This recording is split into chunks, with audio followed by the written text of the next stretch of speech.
Hi there, I'm Nathan Agan. Welcome back to the Working Actors Journey Rehearsal Room.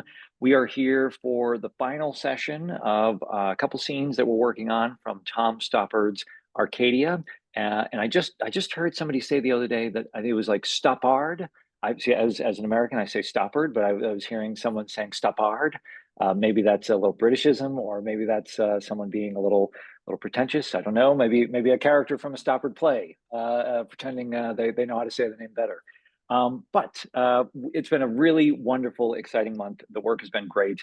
If this is your first time tuning in, you can watch tonight, go back and see how we get to this point, or start from the beginning.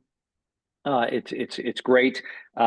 Just all the discoveries and the questions and the conversations that people have been having. It's just really a great insight into how granular you can get with this material. Feel free to leave questions and comments below. If you enjoy, hit that like button, subscribe. And while tonight may be our final session, what you're seeing is not meant to be necessarily a final performance, locked in, never to change. This is just the next step in the work for everybody. If they were to continue to work on it, it might continue to change. If they blocked it, it might continue to change. So this is just where we are after a few weeks of working on it. So it's just a work in progress. Next month, we are going to be showing from the archive some sessions of King Lear. We did a scene from King Lear with Randall Duke Kim and his wife, Annie Okio-Grosso. For those who don't know them, they co-founded the American Players Theater and ran it for about 10 years. Randy has played almost every major Shakespearean character. They're both forces to be reckoned with when it comes to Shakespeare, and also lovely people. So and they have kind of this method they've been developing after 50 years of working on the text.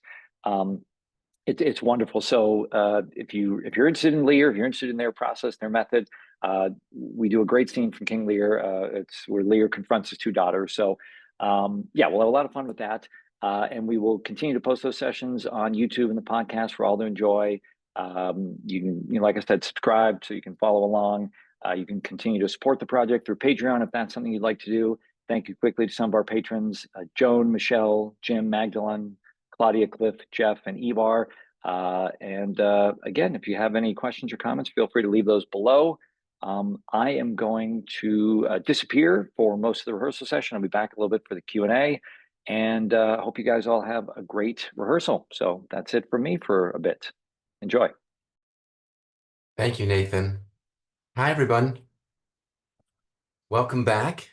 I thought that in the time we've got tonight, I'd love to try this for a plan.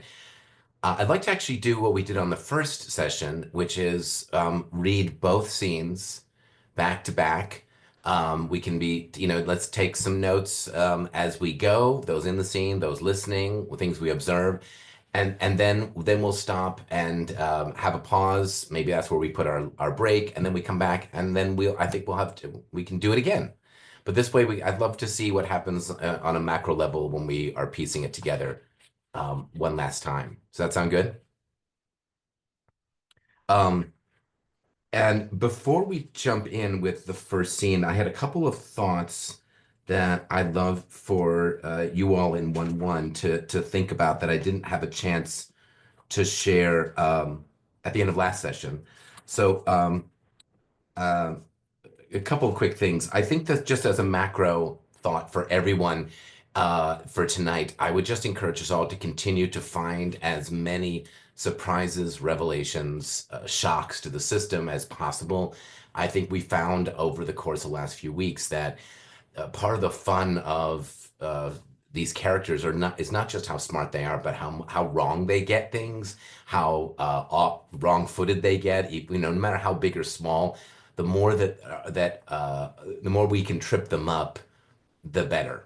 And I think it makes them human. It makes them even more complicated.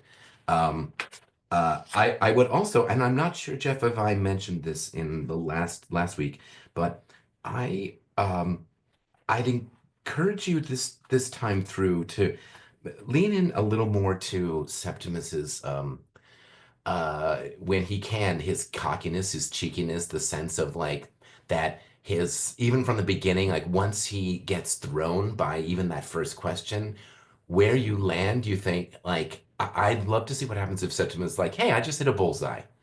Damn, I'm good. You know, like finding those in that, and then they can always evaporate with her next question or something like that. But I think that's something we can have fun with.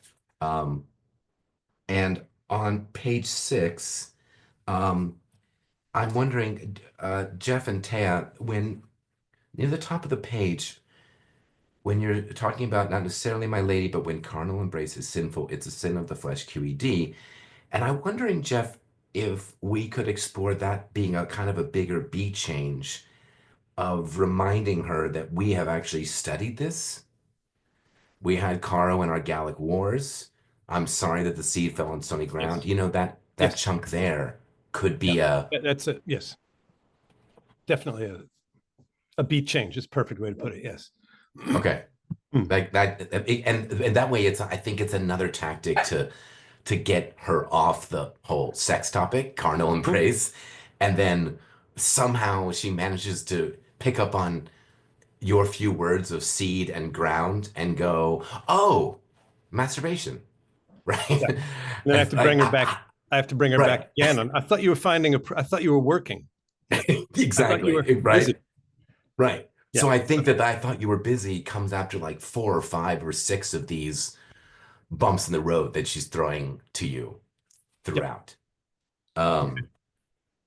And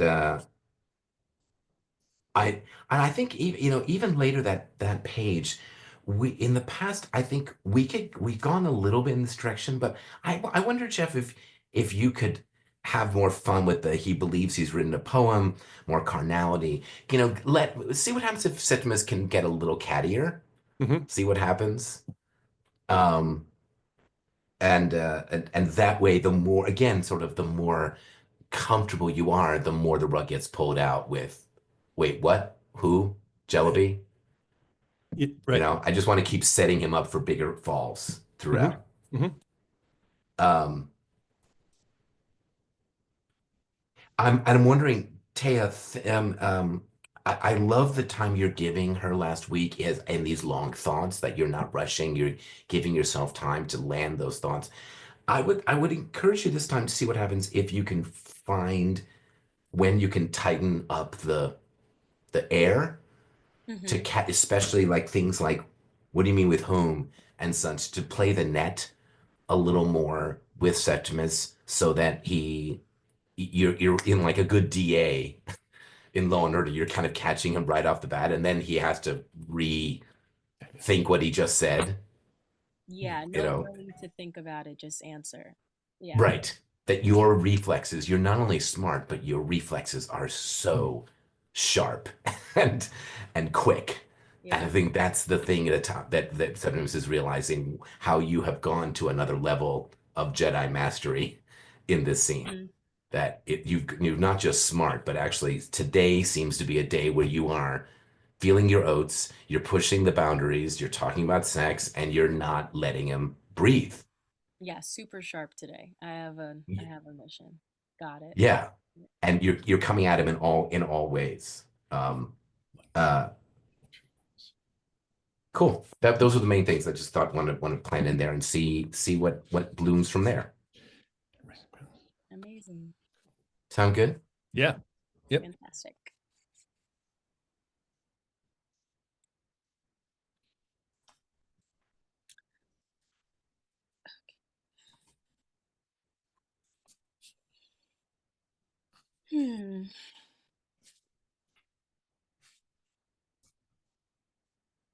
Septimus, what is carnal embrace?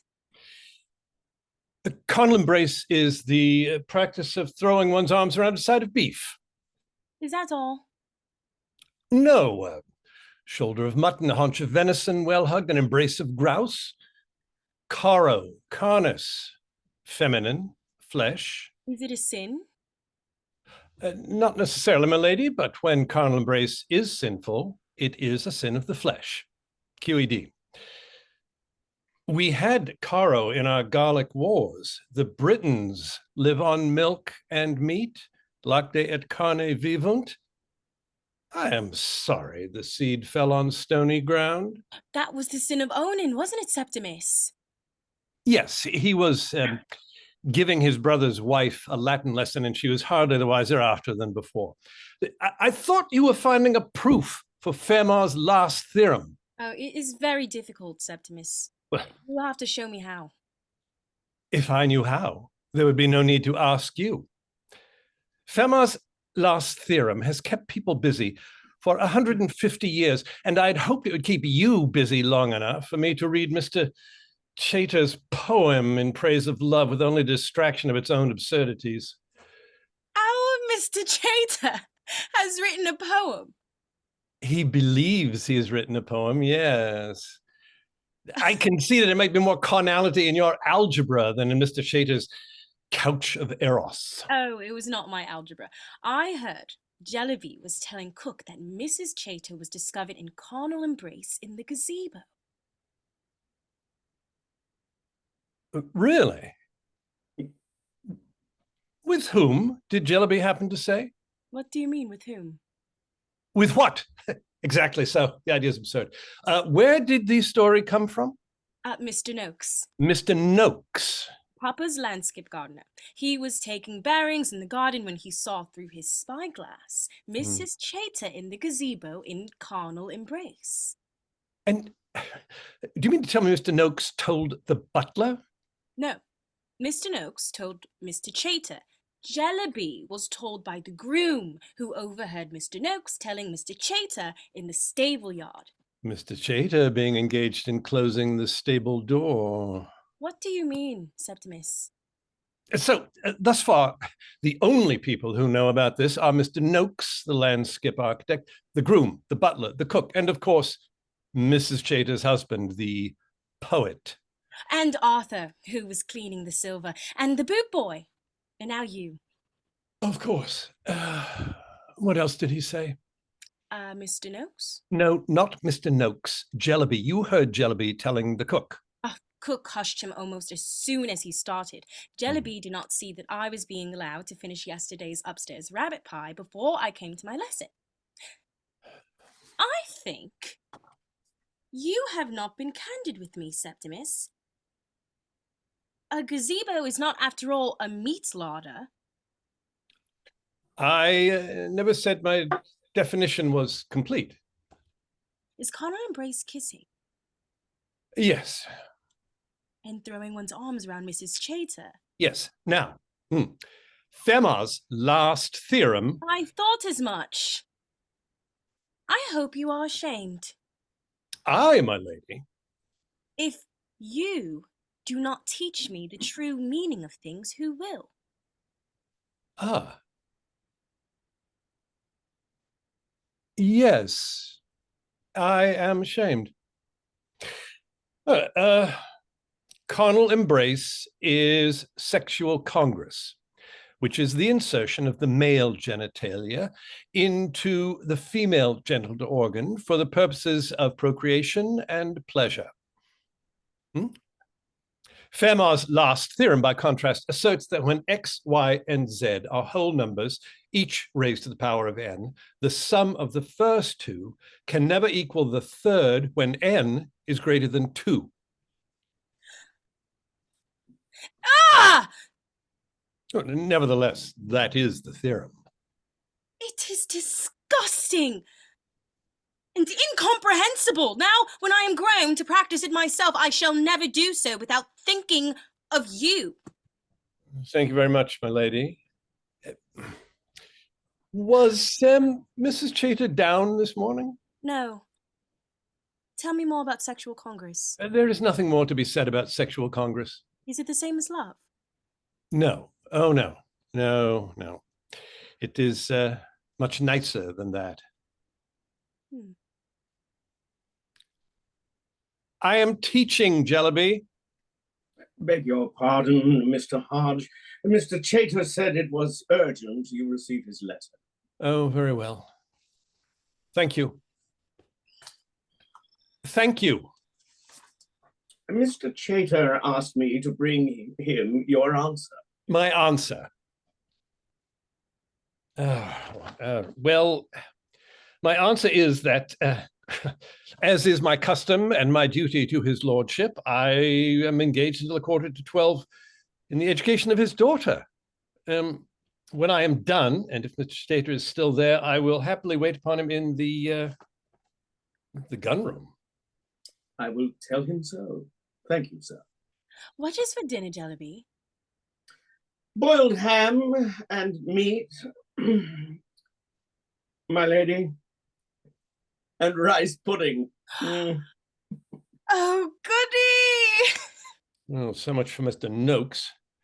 Puts himself forward as a gentleman, a philosopher of the picturesque, a visionary who can create lakes and move mountains. But in the scheme of the garden, he is the serpent. When you stir your rice pudding, Septimus, the spoonful of jam spreads itself round, making red trails like the picture of a meteor in my astronomical atlas. But if you stir backward, the jam will not come together again. Indeed, the pudding does not notice and continues to turn pink, just as before. Do you think this is odd? No. Well, I do. You cannot stir things apart. No more you can. Time must needs run backward, and since it will not, we must stir our way onward, mixing as we go. Disorder out of disorder, into disorder, until the pink is complete, unchanging and unchangeable, and we are done with it forever. This is known as free will or self-determination. Sit. Septimus, do you think God is a Newtonian? An Etonian? Almost certainly, I'm afraid. We must ask your brother to make it his first inquiry. No, Septimus, a Newtonian. Septimus, am I the first person to have thought of this? No. I have not said yet. If everything from the furthest planet to the smallest atom in our brain acts according to Newton's law of motion, what becomes of free will? No. God's will. No. Sin? No. Oh, very well. If you could stop every atom in its position and direction, and if your mind could comprehend all the actions thus suspended, then if you were really, really good at algebra, you could write the formula for all the future. And although nobody can be so clever as to do it, the formula must exist, just as if one could.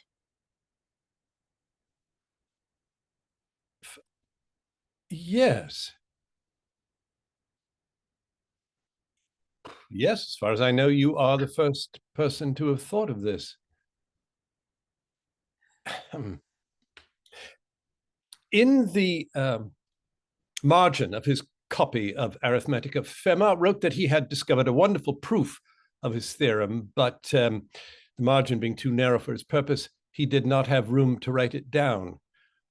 The note was found after his death, and from that day to this... Oh, I see now!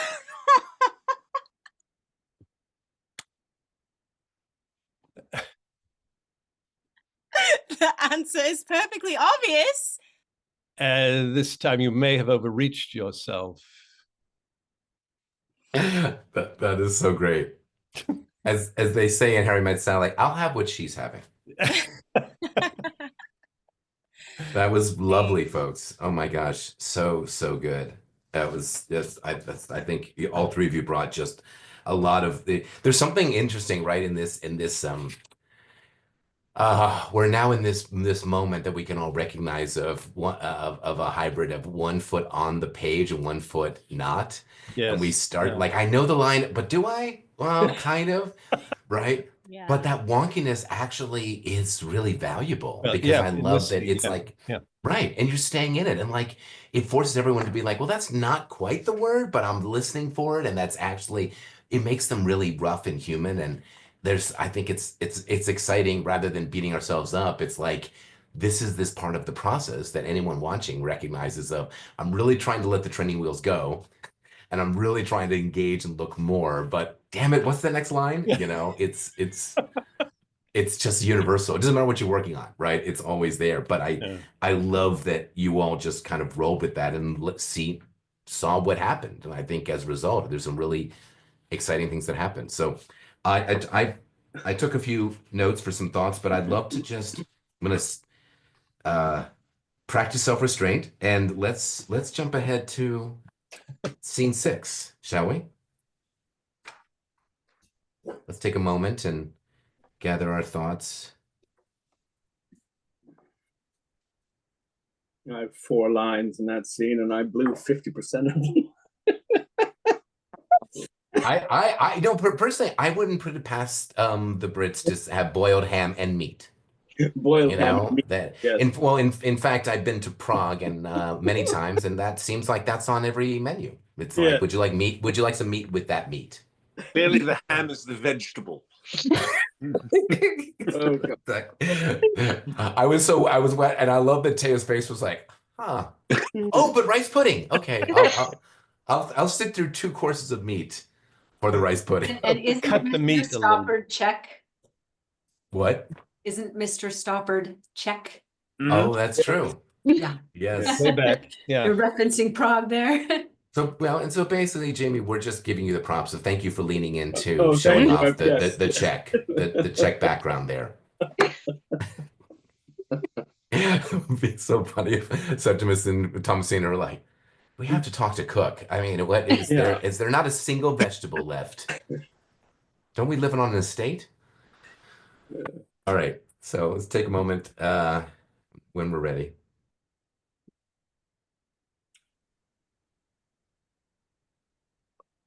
Mr. Hodge. Thank you, Jellyby. I was expecting to be locked out. What time is it? 5:30. Oh, that is what I have. Well, what a bracing experience. The dawn, you know. Unexpectedly lively. Fishes, birds, frogs, rabbits, and very beautiful. If only it did not occur so early in the day. I have brought Lady Thomasina a rabbit. Will you take it? It's dead. Yes. Lady Thomasina loves a rabbit pie. You were missed, Mr. Hodge. I decided to sleep last night in the boathouse. Did I see a carriage leaving the park? Captain Bryce's carriage with Mr. and Mrs. Chater also. Don? Yes, sir. And Lord Byron's horse was brought round at 4 o'clock. Lord Byron, too? Yes, sir. The house has been up and hopping. I have his rabbit pistols. What am I to do with his rabbit pistols? You were looked for in your room. By whom? By her ladyship. In my room. I will tell her ladyship you are returned. Jellyby, did Lord Byron leave a book for me? A book? He had the loan of a book from me. Well, his lordship left nothing in his room, sir. Not a coin. Well, I'm sure he would have left a coin if he'd had one. Jellyby, here's half a guinea for you. Well, thank you very much, sir. What has occurred? Well, the servants are told nothing, sir. Calm, calm. Does half guinea buy nothing anymore? Her ladyship encountered Mrs. Chater during the night. Where? On the threshold of Lord Byron's room. Ah. Which one was leaving and which entering? And Mrs. Chater was leaving Lord Byron's room. And where was Mr. Chater? Mr. Chater and Captain Bryce were drinking cherry brandy. They had the footman to keep the fire up until 3 o'clock. There was a loud altercation upstairs, and Well, Mr. Hodge, My lady? all this to shoot a hare? A rabbit. No, indeed, a hare, though very rabbit-like. My infusion. Yes, my lady. How dare you? I cannot be called into account for what was written in private and read without regard to propriety. Addressed to me? Left in my room in the event of my death. Ha!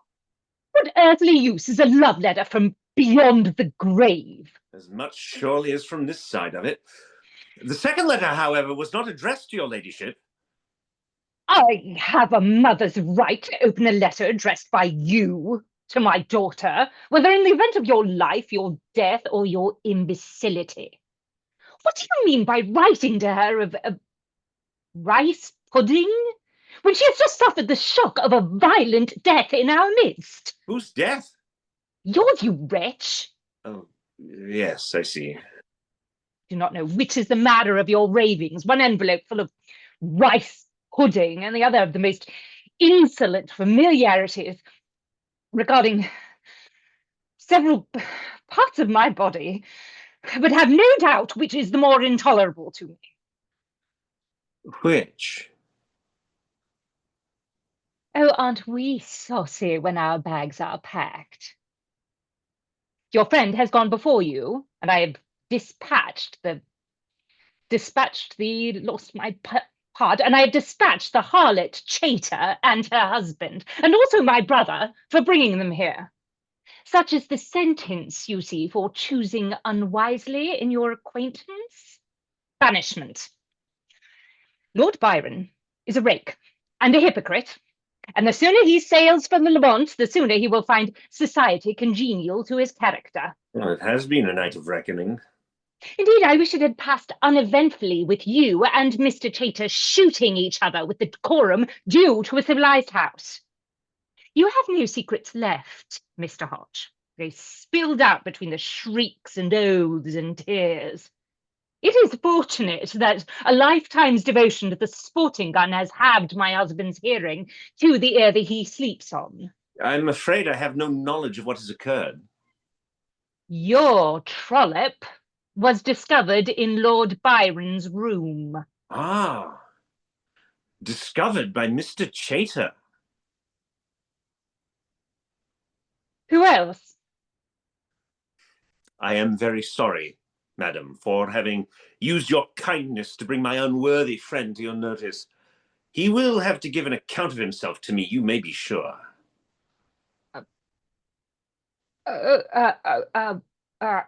I will do it. Jamie, are you muted? Yes, my lady. Lord Byron left a letter for you with the valet, sir. Thank you. When did he do so? As he was leaving, your ladyship. Allow me. I do not know if it is proper for you to receive a letter written in my house from someone not welcome in it. Very improper, I agree. Lord Byron's want of delicacy is a grief to his friends, among whom I no longer count myself. I will not read his letter until I have followed him through the gates. Well, that may excuse the reading, but not the writing. Your ladyship should have lived in the Athens of Pericles. The philosophers would have fought the sculptors for your idle hour. Really? Really? Oh. Really? Now there's a thing. A letter from Lord Byron, never to be read by living soul. I will take my leave, madam, at the time of your desiring it. To the Indies? The Indies, why? To follow the Cheta, of course. She did not tell you. Did not exchange half a dozen words with me. I expect she did not like to waste the time. The Cheta sails with Captain Bryce. Ah. As a member of the crew? No, as wife to Mr. Chater, plant gatherer to my brother's expedition. I knew he was no poet. I did not know it was botany under the false colours. He is no more a botanist. My brother paid £50 to have him published, and he will pay £150 to have Mr. Chater picking flowers in the Indies for a year, while his wife plays mistress at the captain's quarters. Captain Bryce has fixed his passion on Mrs. Chater, and to take her on voyage, he has not scrupled to deceive the Admiralty, the Linnean Society, and Sir Joseph Banks, botanist to His Majesty at Kew. Her passion is not as fixed as his. It's a defect of God's humour that he directs our hearts everywhere but to those that have a right to them. Indeed, madam. But is Mr. Chater deceived? Oh, he insists on it, and finds the proof of his wife's virtue in his eagerness to defend it. Captain Bryce is not deceived, but cannot help himself. He would die for her. I think, my lady, he would have Mr. Chater die for her.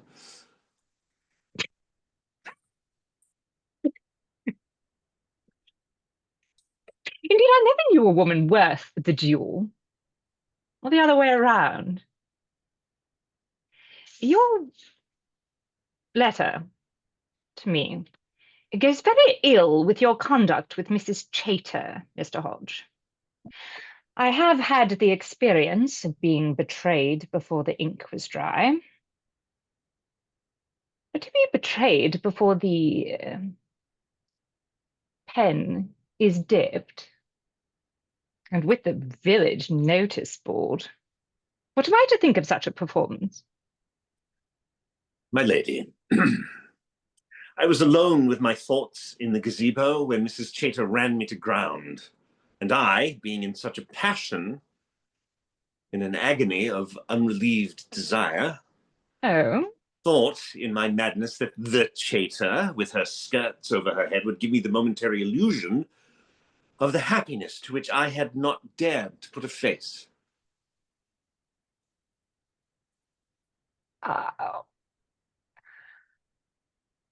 I do not know when I have received a more unusual compliment, Mr. Hodge. I hope I am more than a match for Mrs. Chater with her head in a bucket. Does she wear drawers? She does. Oh. Yes, I have heard that drawers are being worn now. 'Tis unnatural for women to be got up like jockeys. I cannot approve. I know nothing of Pericles or Athenian philosophers. I can spare them an hour in my sitting room when I have bathed. 7 o'clock. Bring a book.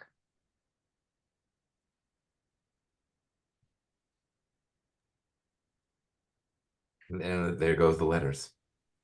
Yeah, great, lovely. I sense that carnal embrace with all of its meat is on the menu.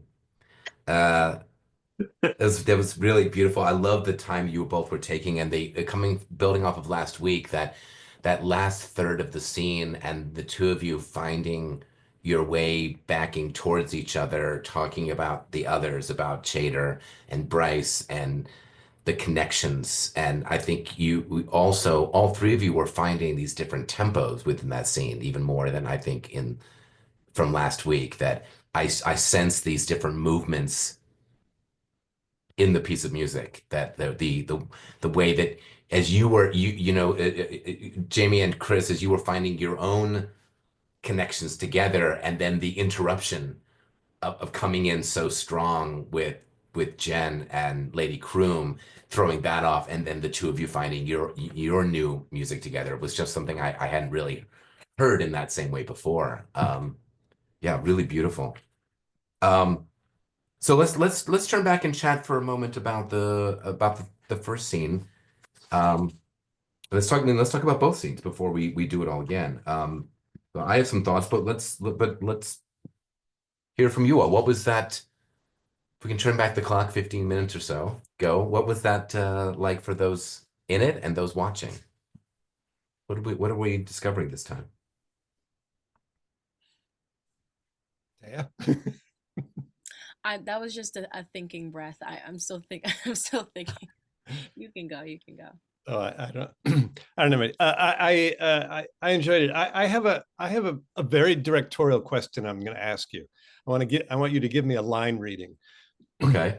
Because this is a line I'm not quite sure how it works. I think it's funny either way.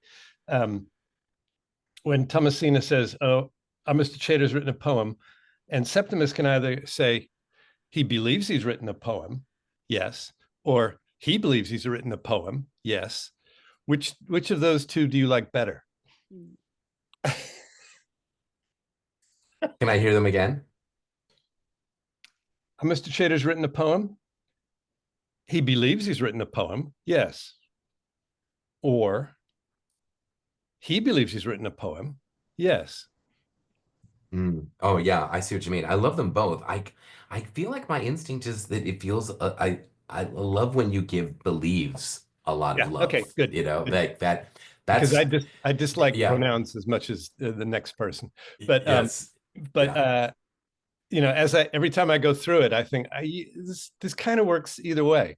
Yeah. Because No, it's the place where the pronoun works. As you know, nobody else would believe it. He believes it though. Right. But I think like what to me, one of the reasons why I think that is juicier to me is you responding to Thomasina's certainty of her line. Oh, he's written a poem. Well, he thinks that's what he's doing. Yeah. Right. Okay. Like, and I think that's what really jumps out at me. Like, I have to correct you there, Thomasina, because let's be careful not to spread that around. That's good. That's a nice. Yeah. Can I jump in there? I had marked that line on my way through as well as you were performing, and I had put a little note on it. I was struck by, honestly, in both scenes that we're moving toward ease, that there's this like wonderful sense of ease that's developing in the relationships. And I was thinking about when he's not only instructing her, well, that's what he thinks he's done, but it seems like he's sort of like letting her in on it. You know, he's like including her in. Very good. Yeah. Here's what we think about that guy.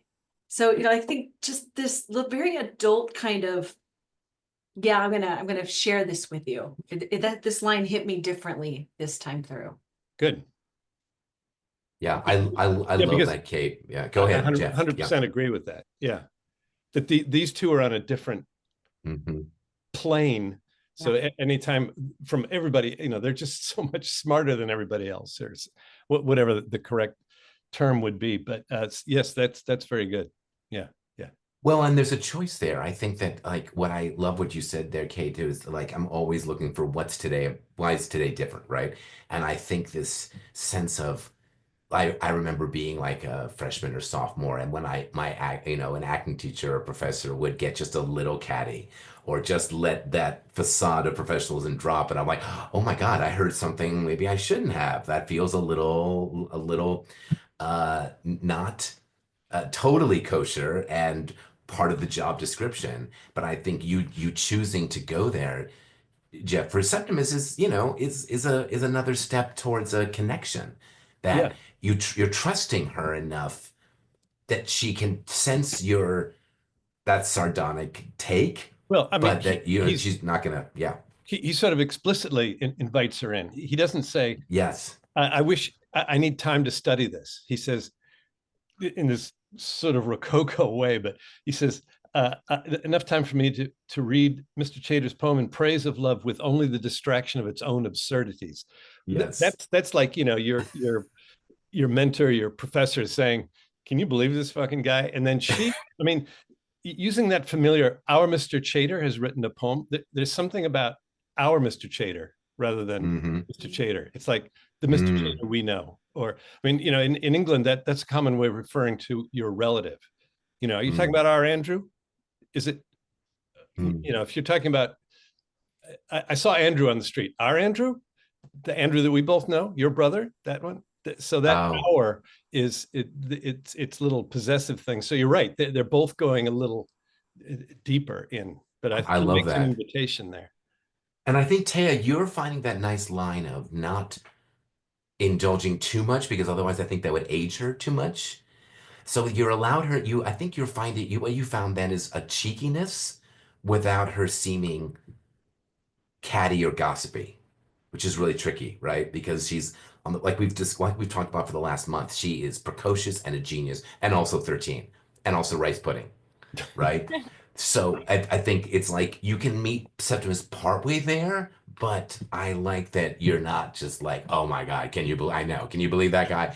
Because then I think that totally, then there's no place for you to go later in the play, right? There's 13-year-old Thomasina and 16-year-old and such, and I think so I think letting that Mr. Chater, our sense of familiarity, like you're saying, Jeff, is coming through. But I also like, Jeff, that you reach her partway with your dissing of him, but it doesn't fully land with her, and either because she doesn't fully appreciate it or she just doesn't care to go into the mud, and I like that we don't know either way, but it's like you two are not totally on the same page with that. Mm-hmm. And I think the roughness you brought, Jeff, I want to talk about this for a second. I don't know if anyone else thought, but I think you really allowed Septimus to be more discombobulated more often. Good. And I think I felt like it's like, when you're sort of, they have those bumps along the side of the highway sometimes to keep people awake, right? So if you're on smooth ground and then it's like, and then you have to bring it back.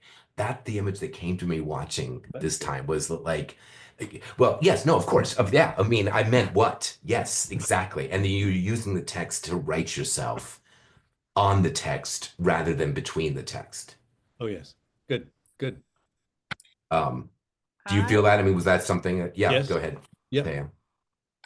I was gonna say, kind of along those same lines, I've been trying to kind of catch up with Thomasina because like the shifts in each line, not each line, but just like the lines where it's a major shift of like discovery, but you're lying to me. So like kind of finding where like my brain is going so fast that it's like calculating things, but then like taking things apart. So I think I was trying to find that equation throughout the run that we just did, like the little big words as far as transitions, also combined with like the algebraic way that she has of putting things together, just kind of in the words that she says. So I think that was the thing I was trying to do, all while being 13, obviously, as well. No, but I think that was coming across, Tay, and I think that Yeah. adding to what you did was you were doing that again on the lines. Like, it makes it hard and more challenging, but by taking away the air, it kept her young. It kept her like more pyrotechnic, as you're going from here to there, the pivots, it's like, and the turns you were making while you were talking. So it's sort of like blowing glass, that she's kind of making this up as she goes, Yeah. rather than I have this thought, now I have this thought, which seems like an older genius who is being careful. And I like that you're finding those balances as you're exploring Thomasina, but I like that we both were less careful and showing her being more raw, and that she has a super short flashlight. And I think by leaning into that, we don't lose her brilliance, but actually we make she's even more fascinating to me, because she is literally like, Thomasina is only 6 words ahead of herself. Do you know what I mean? Right. Rather than, here's my speech, Septimus. You know what I mean? Right. Yeah, that's so true. Which is like it's fun for me, but it's also so like, wait a minute, like where am I? I have to like catch up with what I'm doing. But no, I think that like gets me out of my head as far as like me being Téa, but also like as Thomasina just helps me, stay in that small flashlight area. That is very helpful. Yeah. Yeah. Um, I wanted to point out on page 7, the Jeff, the what else did he say? Mr. Noakes, no, not Mr. Noakes, and Téa. I think we can continue to lean into this, but the difference between when what else did he say? Mr. Noakes. I'm wondering, Téa, what you could even let Thomasina be more confused. Yeah. You know, Mr. like No. why are we even talking about? Wait, are we back on Mr. Noakes? And then your irritation, Jeff, was great. I think you can lean into. I love that we're showing his testiness. I'm like, no, can we get back to JELLABY for God's sake? Yeah, good. Stay with the Yeah. program, Thomasina. I need to dig into this stat. So it was another color we hadn't quite seen from Septimus, where he's like, I actually am kind of freaked out here a little bit, and I need to find out what everything you know right now. Yeah. It was we had never seen that before, but like you spelling it out. Can we go back to JELLABY telling the cook, let's go, spill it. Yeah. And again, I mean, Uh, it's right, it's there in the text. Yeah. It's but I think it's there in the text, but I also think you have taken a less gentle approach than you did in the first Yes. few weeks. Yeah. And Yeah. I like that you let the gloves come off a little bit of like, this is also familiarity where you're like, honey, I'm not messing around. Let's go. Come on. Yeah. Because also, I feel like it's not just that you don't want to get caught, Jeff, but now I'm realizing because she's ready to go to 18 other places and let's go to the Andromeda Galaxy and let's all do. So you also kind of need her to focus, right? Before you get all Thomasina again, focus, please. Just I know this finish the story. finish the story. I know this means almost nothing to you. It actually means a lot to me. Yeah. And is Carnal Embrace kissing, throwing one's arms around Mrs. Chater, something to play with, Téa? I love that you're bringing, this time you brought curiosity. I wonder if there's a bit, this time might be a little more, what if it's growing concern or horror? Wait, yeah. Right, what? No, you're ashamed. You should be ashamed. Right? Because so it might be a sense of, it could help us see Septimus get more and more freaked out that he's trying to do. Anyway, from us last year, shame on you. Shame. Bad man. See, with the dog agrees. Yeah, and I think that's a perfect add up to the after Septimus explains explicitly what it is, like after we've had this whole so it's this, it's this, it's this. It's like, oh my gosh, what has the world come to? Like this is just horrible. So I think that's a great setup for that moment as well. Yeah, I love that. Right. And that was great, Jeff, when she came back with, if you do not teach me the meaning of things, who will? And watching the penny drop of you having to turn that whole QE2 to a new direction of, oh my God, it is so not at all everything I've been focused on for the last 2 pages. Right. And it makes such a difference to watch that, make that be that big of an event. I have a question for you, Jeff. I'm curious that in that speech, the yes, I'm ashamed, the last couple of times I've noticed you've been taking a bit of a pause after procreation and pleasure rather than going on to Fermat right away to Fermat's last theorem. Can you talk about that for a moment? This is towards bottom of 7. Bottom of 7, thank you.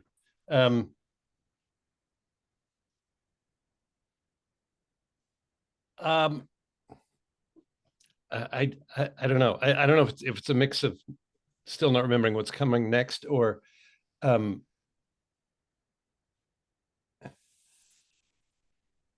guess I'm trying to have him finish the discussion about carnal knowledge and all that. It's just this is the end of our discussion. Let's move on to Fermat's last theorem. That's what's important, and that's what the lesson is about. Okay, I love that. Well, so the whole thing. Yeah, go ahead. Yeah, no, go ahead. I'm just no, please. I'm just going to restate what I said before. It's his way of putting an absolute period on the end. This is the end of the discussion about this. Okay, I hear that. Could we try that where you put that period on it, but immediately then move on to the more important things? Yeah. The Yes. reason why I'm floating this is I feel like when I see it happen in the scene, that even just that moment of air, I'm waiting for Thomasina to jump Yeah. in. You're 100% right. Yep. She's gonna get in there and Yep. be like, wait, what's procreation and pleasure and all that? So like I think the finality of like we're closing the door, now onto the important stuff.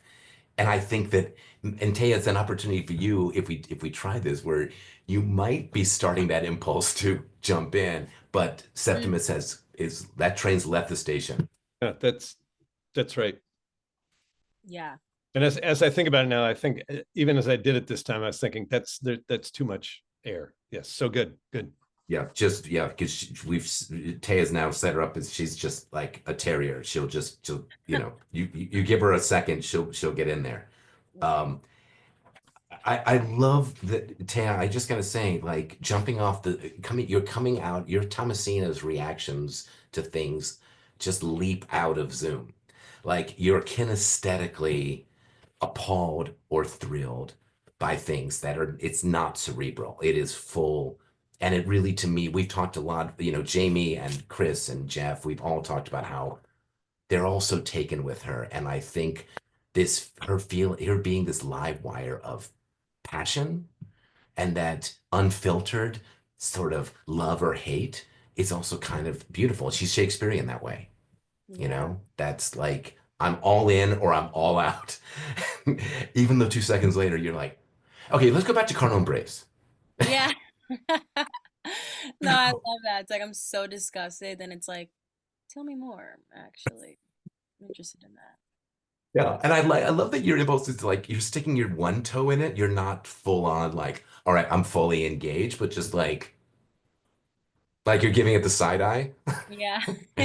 Yeah. I'm not like fully, but like because I love that that's just like a precursor to 16-year-old Thomasina Yeah.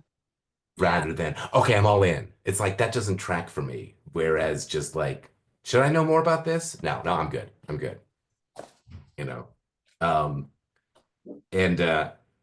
And again, just really quick, Jeff, I love the cheekiness, just going back to like, you have to show me how on page 6. If I knew how, there'd be no need to ask you. Keep you busy enough. I love that you're bringing this sense of almost mischievousness to him of like, no, this was meant to basically keep you, it's busy work. And I like that you're having fun with that and you're not afraid to tell Thomasina that,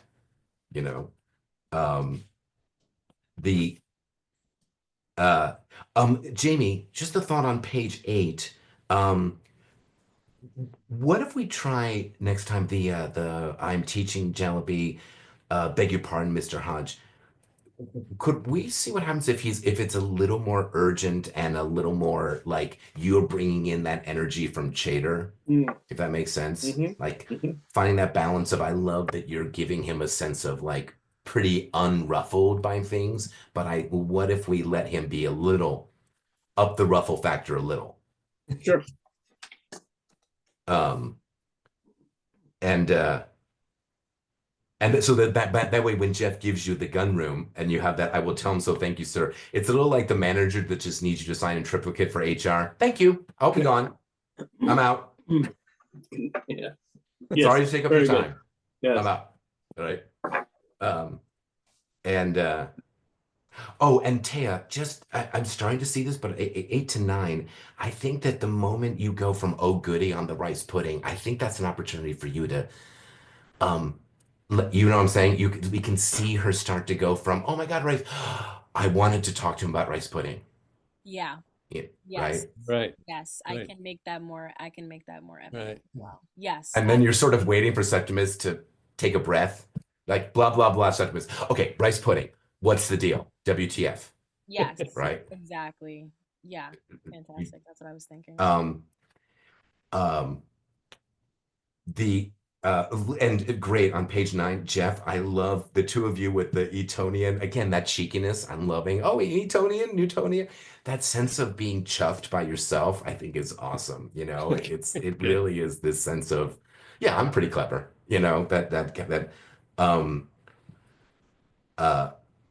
Be careful, Téa, of anticipating. It's one of the only places I'm noticing you're anticipating a little of. that Septimus, if everything can, from the furthest planet to the smallest atom of our brain, you know where see where I am? I feel like you're already shutting it down. I know it's hard because I'm sure Thomasina, 2 words in, is like, no, but I'm kind of watching you rather than listening to him.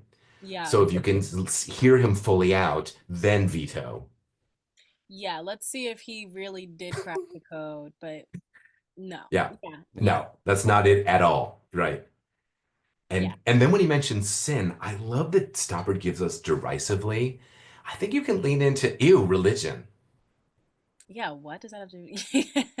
No. To me, Yeah. there's something, a little glimpse of Thomasina the secularist that Jeff floats the, I don't know, all right, so let's jump to church. Oh God. Like he just opened up some bad dog food in the room. Yeah, let's keep it scientific here. Yes, let's keep it scientific. Exactly. Yeah, I hear that. And beautiful, Jeff, on on page 10, that lovely, like really taking the time of watching the gears turn on the yes, oh my, yeah, wow, okay. Like you're actively, I'm watching him try to process this new moment with her, of you having no tools for this.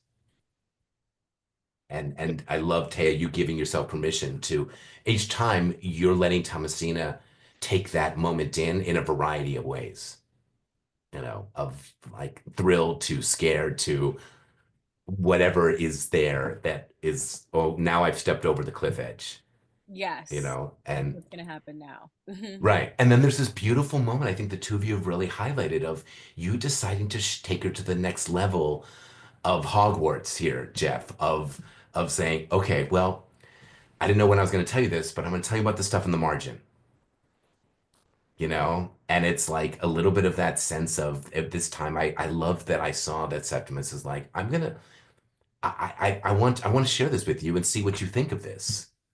And then I think the surprise when she laughs at it is such a shock, you know, where you thought you were ushering her into the Masonic temple here of, you know, more arcane stuff, and she's just like, oh my God, it's a prank. So even to the end of the scene, there's still these you both keep surprising each other. Yes. Jamie, on the Mr. Hodge at the top of the next scene, I'm wondering, can you explore a little bit more of the shock and relief that he's you know, alive and accounted for? Yes, very good. Yes. And that way you both are like, oh, you're alive. Yeah, I'm alive. Can you believe it?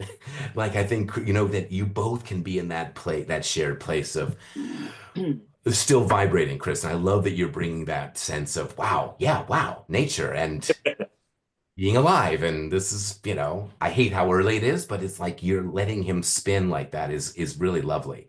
It's and sharing that with JELLABY was really great. And Jamie, to me, it's another example of how these little micro moments are so important.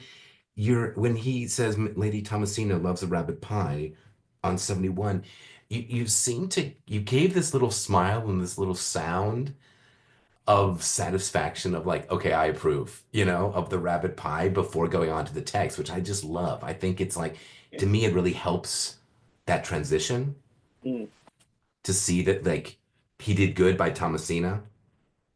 Do you both know what I mean there? Great.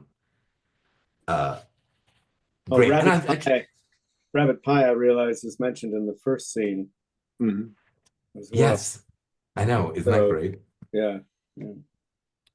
I think the two of you found this time, 71, 72, a lot more spilling the tea, a lot more of that gossip that the two of you were hungry for. And I love, Jamie, that you're like, well, okay, if I must, you know, and Chris is like, yeah, go on, you know, I'm eating it up. This is good. This is really good. It's an unexpected sort of connection that's happening. And I would encourage you, Jamie, next time of like, what if you get more on a roll of Mr. Chater, Captain Bryce drinking cherry brandy, and another thing also, and then she swoops in and cuts you off.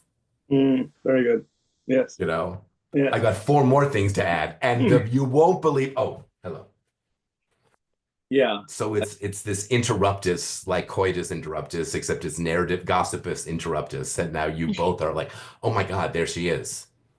And the loud altercation is the Chater and Lady CROOM, is it not?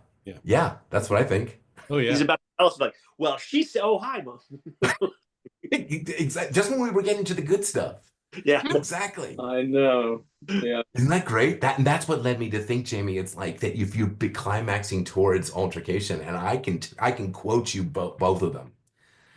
I didn't think they knew these words, you know, and it's like, and just when you were like, so that way, Chris, I think that you're still on tenterhooks when she comes in. Just be careful not to lose that sense of, oh my gosh, now she's here, but I'm still thinking about the altercation. You know what I mean? So it's like you're trying to behave, but also like part of you wants to be like, I still want to know what I wanted JELLABY to finish what he was going to say. Yeah. And I think on 73, Chris, I cannot be called to account, that moment written in private. I think you can go further with, I'm sorry, I'm not guilty as charged. Okay. Take the high road. Best defense is a good offense.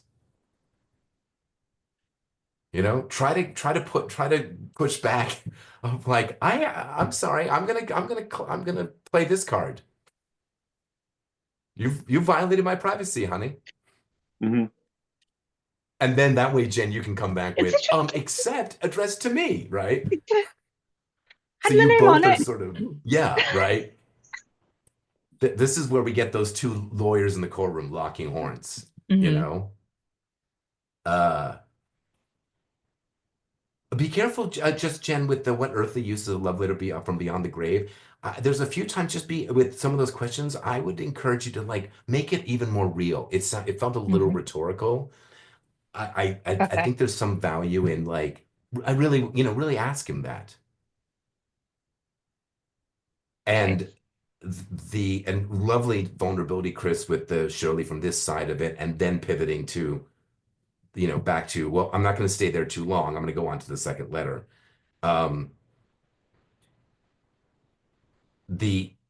A great Chris, the witch, oh, aren't we saucy when our bags are packed, was really nice. The way you just leaned right in with, like, she kind of fed that to you. I'm like, well, since you mentioned them, are you going to give me the truth? That's very fun. That's a very fun one-word line.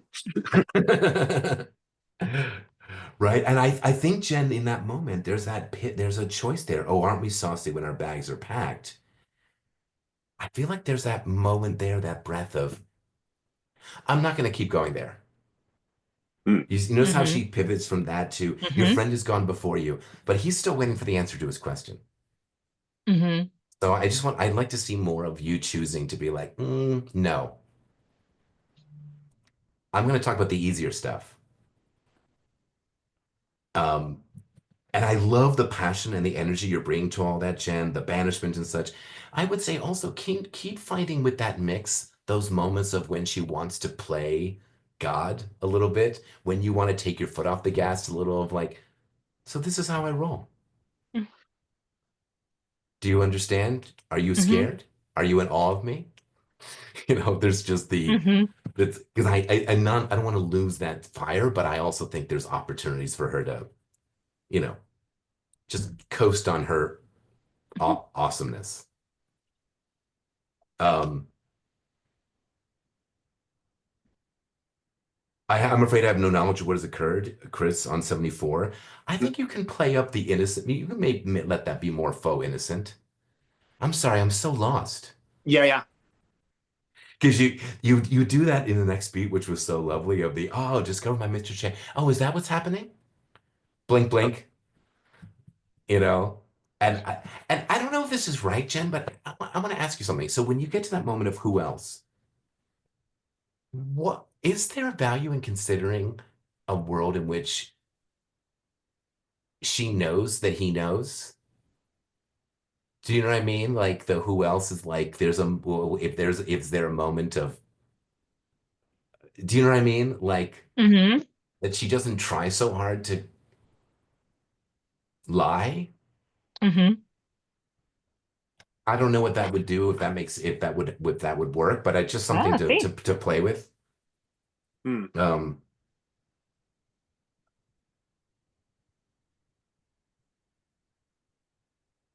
Yeah, and I love Jen on 74 and 75. You have these moments I'm noticing now where like Lady CROOM at the bottom 74. I do not know if it's proper for you to receive a letter written in my house.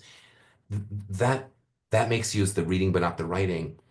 I think there's opportunities there for you to just like honestly not know. Do you know what I mean? Like, what should I think of this, Septimus? You know, is this a problem? I mean, I know that she has opinions about it, but I'm wondering if like there's that she's really debating it. Mm-hmm.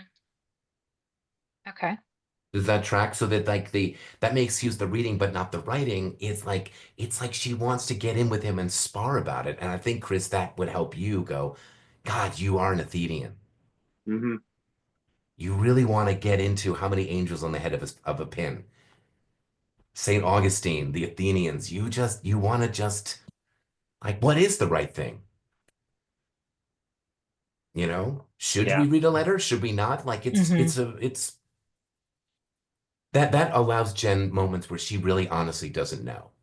She Okay. knows a lot of things, but you know, Great. imp should and just see if that's a kind of vulnerability that leads them to new places. Um, and just last thing was the that last page on 76, Chris, where you were the unrelieved desire. I thought of my madness. I love the vulnerability you're giving that and the way that he is choosing to continue to unpack. Like, and I thought this and I felt that, and I'm not gonna stop until I say everything I was feeling. You know, that's that allowing all of that to come out and then just putting it on the table. I really got that sense this time. All bets are off. And now what do you want to do with that? Sound good? Mm-hmm. Yep. Yep. Cool. Can we take 5 and then we'll come back?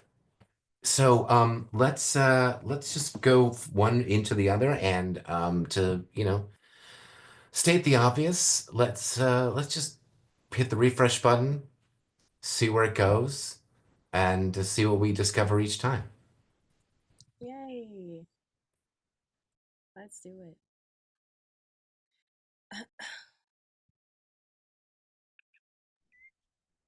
Okay. Okay, anytime. Awesome.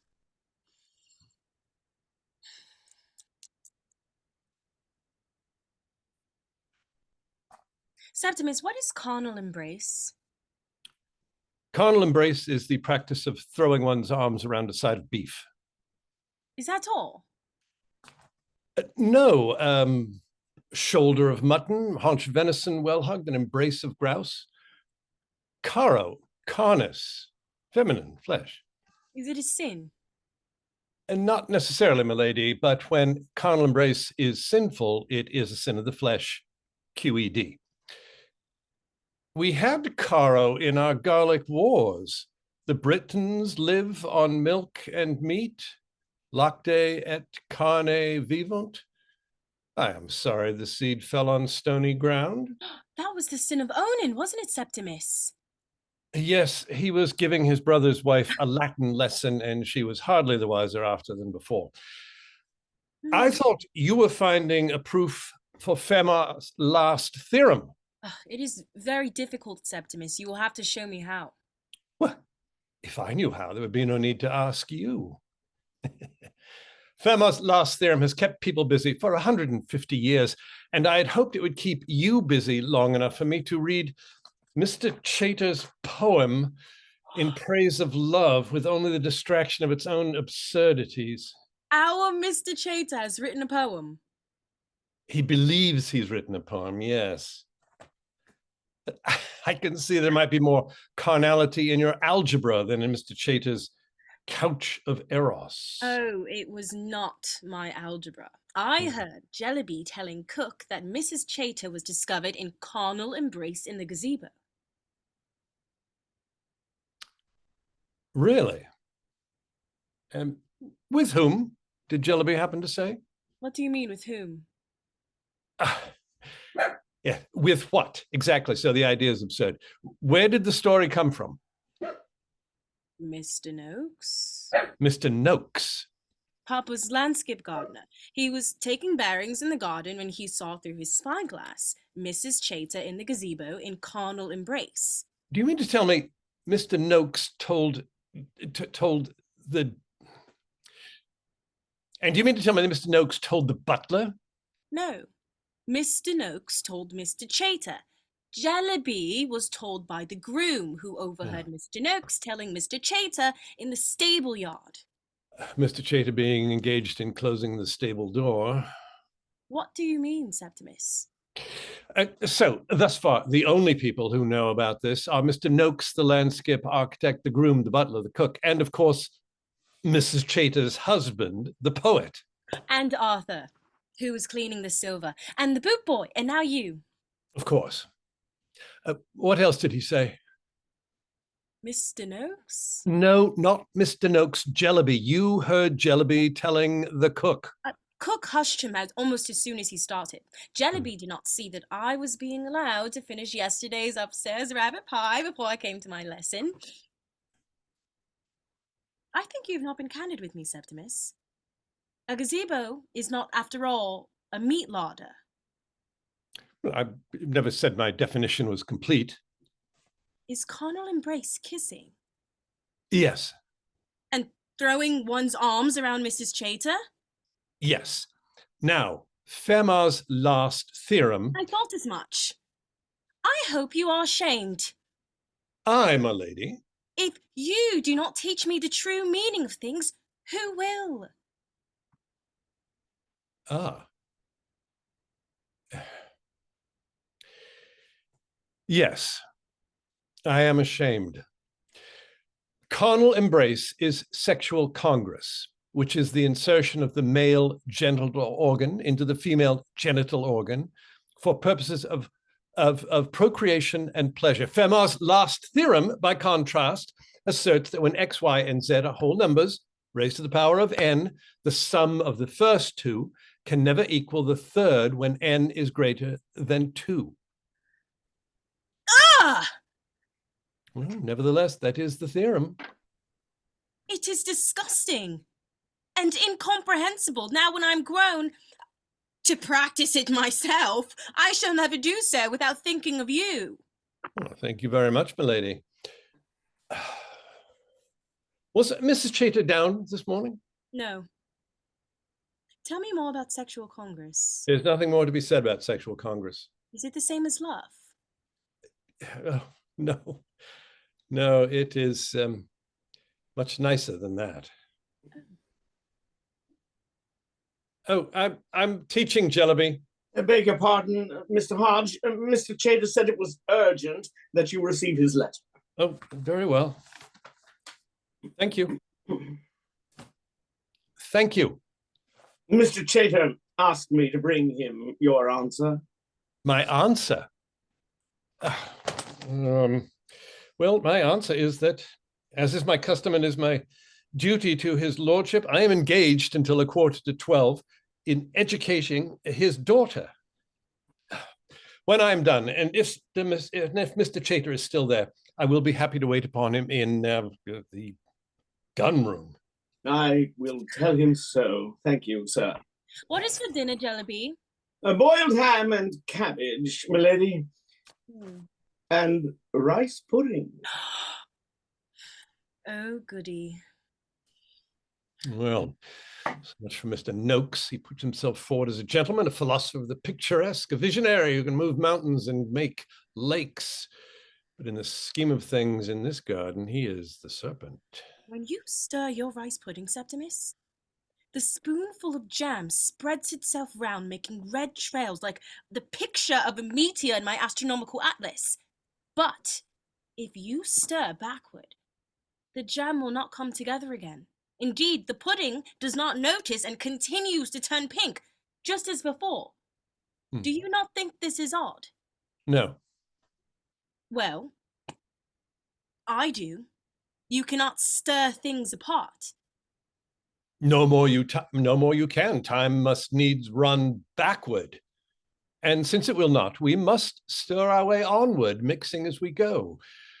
Disorder out of disorder, into disorder, until pink is complete, unchanging and unchangeable, and we are done with it forever. This is known as free will or self-determination.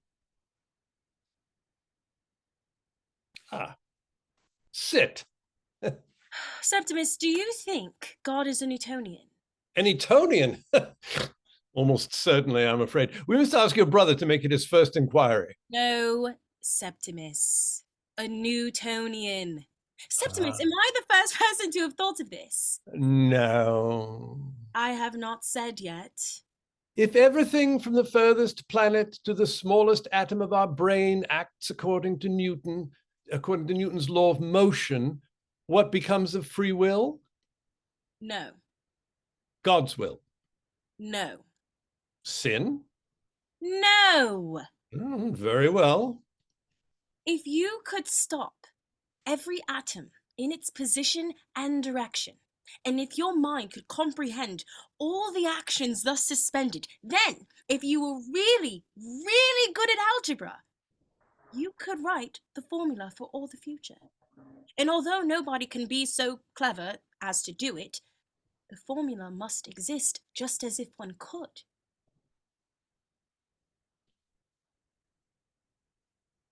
Yes. Yes, as far as I know, you are the first person who thought of this.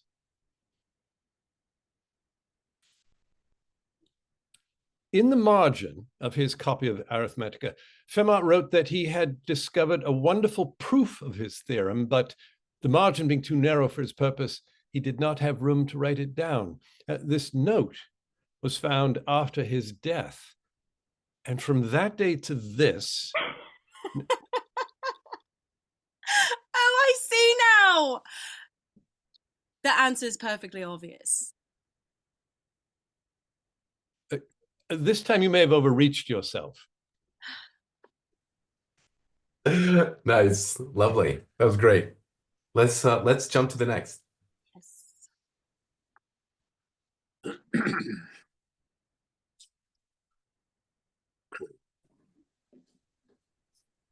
Mr. Hodge. Yes. Thank you, JELLABY. I was expecting to be locked out. What time is it? 5:30. That is what I have. Well, what a bracing experience. The dawn, you know, unexpectedly lively. Fishes, birds, frogs, rabbits, and very beautiful. If only it did not occur so early in the day. I have brought Lady Thomasina a rabbit. Will you take it? It's dead. Yes. Lady Thomasina loves a rabbit pie. Oh. You were missed, Mr. Hodge. I decided to sleep last night in the boathouse. Did I see a carriage leaving the park? Captain Bryce's carriage, with Mr. Chater and Mrs. Chater also. Gone? Yes, sir. And Lord Byron's horse was brought round at 4 o'clock. Lord Byron, too? Yes, sir. The house has been up and hopping. But I have his rabbit pistols. What am I to do with his rabbit pistols? You were looked for in your room. By whom? By her ladyship. In my room? I will tell her ladyship you are returned. JELLABY, did Lord Byron leave a book for me? The book? He had the loan of a book from me. His lordship left nothing in his room, sir. Not a coin. Oh, well, I'm sure he would have left a coin if he'd had one. JELLABY, here's half a guinea for you. Thank you very much, sir. What has occurred? Well, the servants are told nothing, sir. Oh, come. Does a half guinea buy nothing anymore? Her ladyship encountered Mr. Chater during the night Where? on the threshold of Lord Byron's room. Ah, which one was leaving and which entering? Mrs. Chater was leaving Miss Lord Byron's room.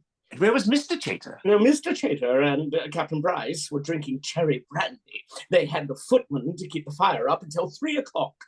There was a loud altercation upstairs, and we... Well, Mr. Hodge, My lady? all this to shoot a hare? Rabbit. No, indeed, a hare. Though very rabbit-like. My infusion. Yes, milady. How dare you? I cannot be called to account for what was written in private and read without regard to propriety. Just to me. In my room in the event of my death. What earthly use is a love letter from beyond the grave? As much, surely, as from this side of it. The second letter, addressed to your ladyship. I have a mother's right to open a letter addressed by you to my daughter, whether in the event of your life, your death, or your imbecility. What do you mean by writing to her of rice pudding when she has just suffered the shock of a violent death in our midst? Whose death? Yours, you wretch! Yes, I see. I do not know which is the matter of your ravings. One envelope full of rice pudding, and the other full of the most insolent familiarities regarding several parts of my body. But have no doubt which is the more intolerable to me. Which?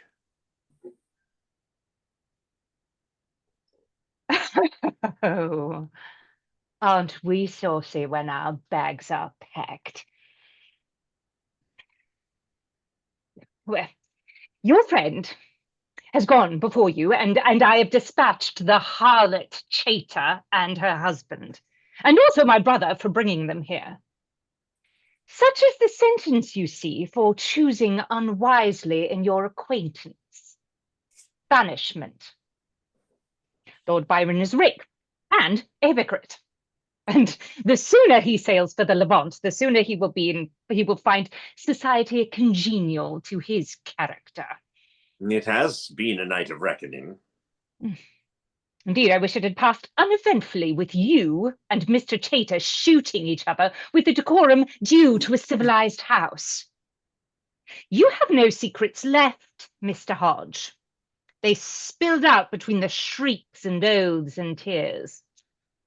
It is fortunate that that a lifetime's devotion to the sporting gun has halved my husband's hearing to the ear he sleeps on. I'm afraid I have no knowledge of what has occurred. Your trollop was discovered in Lord Byron's room. Ah, discovered by Mr. Chater?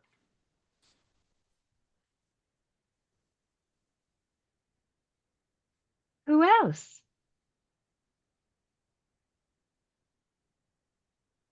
I am very sorry, madam, for having used your kindness to bring my unworthy friend to your notice. He will have to give an account of himself to me, you may be sure. I will do it. Yes, my lady. Lord Byron left a letter for you with the valet, sir. Thank you. When did he do so? As he was leaving, your ladyship. Allow me. I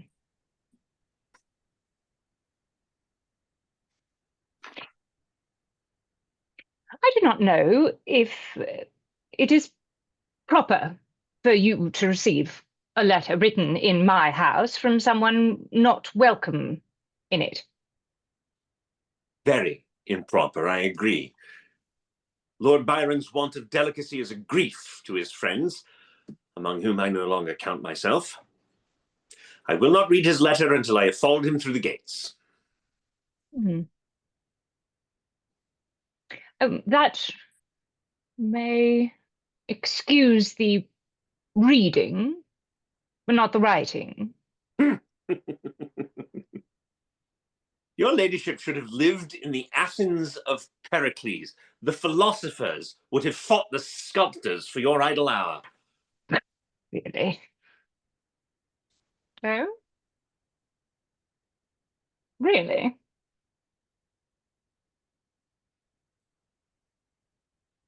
Oh.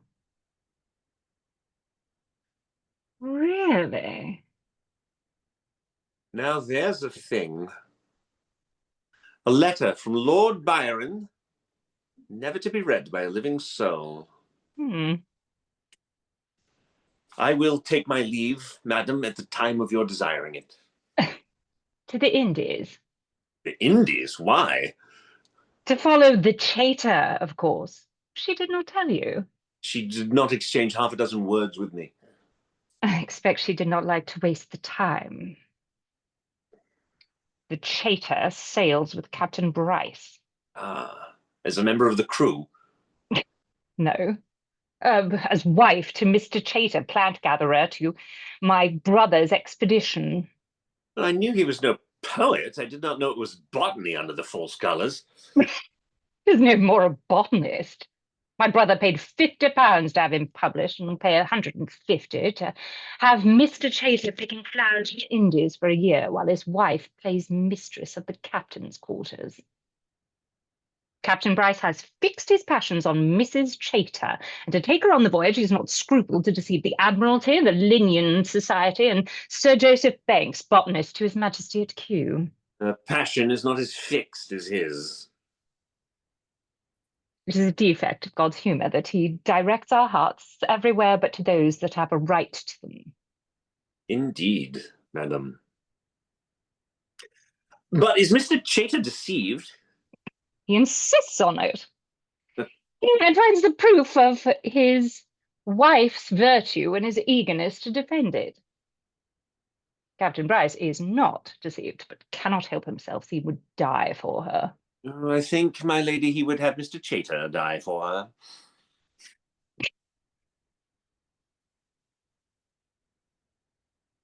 Indeed, I never knew a woman worth a duel, or the other way about. Your letter to me goes very ill with your conduct to Mrs. Cheta, Mr. Hodge. I have had experience of being betrayed before the ink is dry, but not to be betrayed before the pen is even dipped, and with the village notice board. What am I to think of such a performance? My lady, I was alone with my thoughts in the gazebo when Mrs. Cheta ran me to ground, and I, being in such a passion, in an agony of unrelieved desire. Oh. I thought in my madness that the Cheta with her skirts over her head would give me the momentary illusion of the happiness to which I had dared not put a face.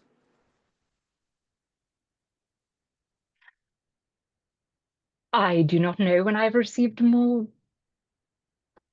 unusual compliment, Mr. Hodge. I hope I am more than a match for Mrs. Cheta with her head in a bucket. Does she wear drawers? She does. Yes, I have heard that drawers are being worn now. It is unnatural for women to go about got up like jockeys. Cannot approve. I know nothing of Pericles or the Athenian philosophers. I can spare them an hour in my sitting room when I have bathed. 7 o'clock. Bring a book.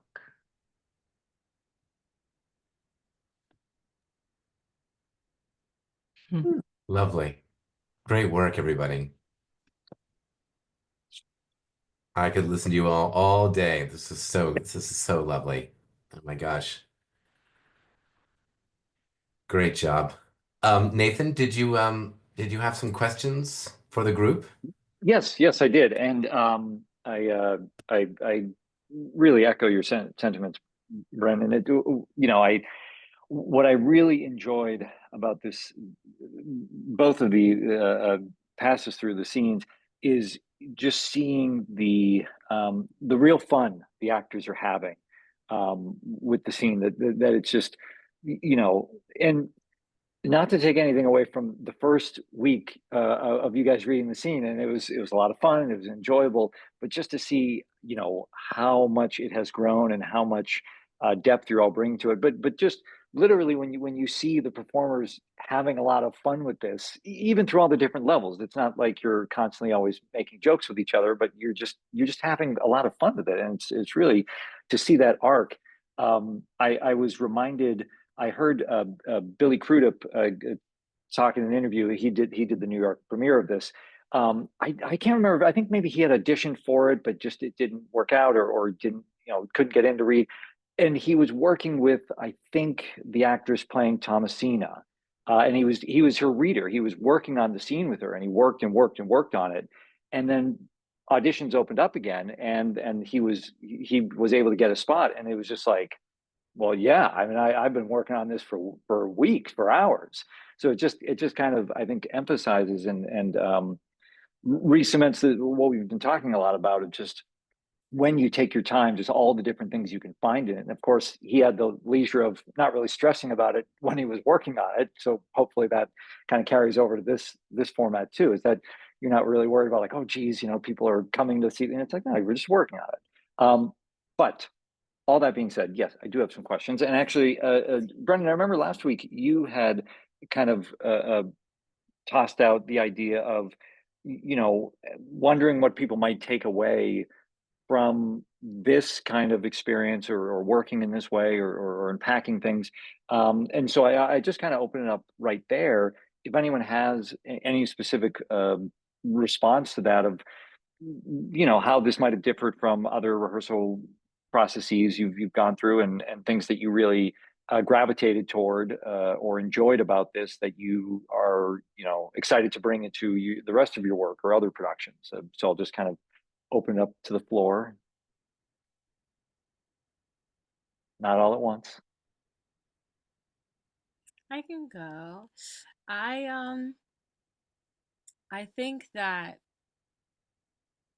as a working actor, like just kind of getting into the mix of Hmm. things, like right out of school, you kind of put pressure on everything at first, and you kind of forget the artistry of it, and like being in a room full of people just working on something to get better at it rather than it being a final product. So I think working in this way and giving it room to breathe every single week, and just working on it for these 2 hours and being like, okay, I'll forget about that and let it come back in these next 2 hours, and knowing that nothing is going to be lost in that time. It's just going to be able to build more on the work that we've Hmm. been doing, and like to be with people that obviously know what they're talking about and are smart and and have like super great ideas to bounce off of is a plus.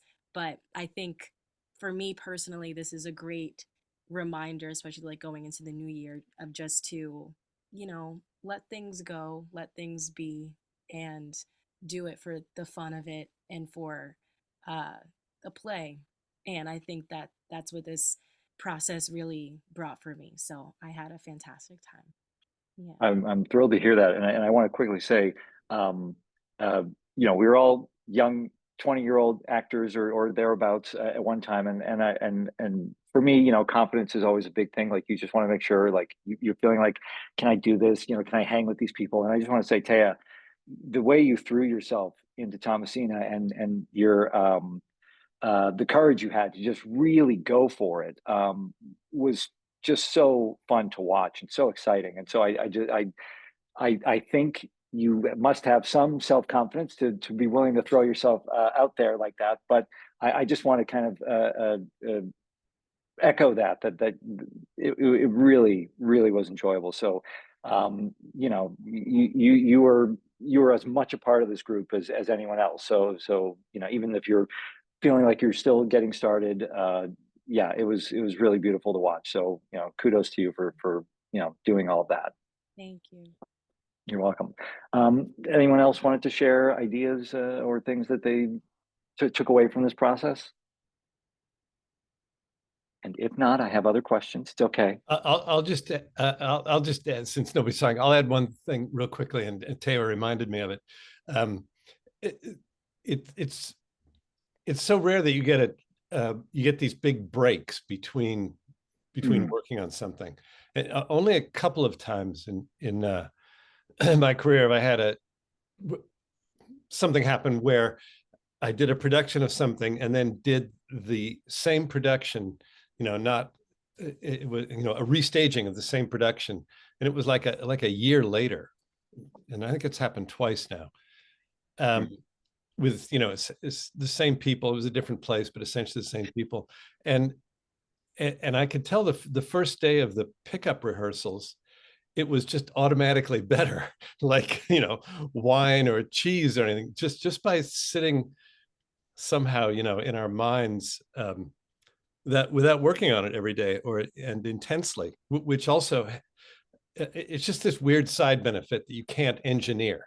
It's a little side benefit of this particular form that you've developed, Nathan.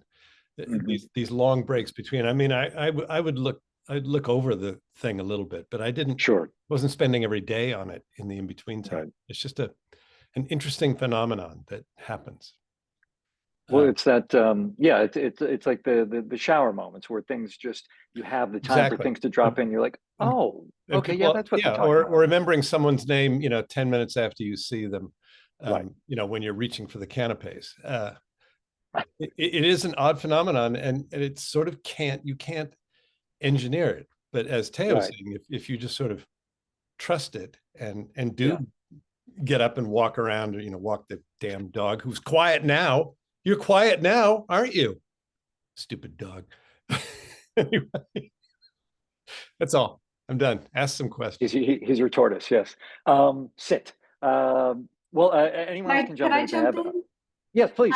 So I was thinking about, over the course of the 4 weeks, we started the first week talking a little bit about table work and why table work was valuable. And it's interesting to reflect back on that. This is my little, like, my academic brain and sort of scholar practitioner side, but the time that we spent really looking, not just closely, but slowly. There's a lot of value in slow work, right? Closely and slowly, and sort of preparing that ground, planting the seeds, and to see the payoff that happens in week 4, in both the first read of the scenes and the second read of the scenes. But that time to pull apart those lines, and the generosity everybody had with each other, sort of discovering, playing, asking questions.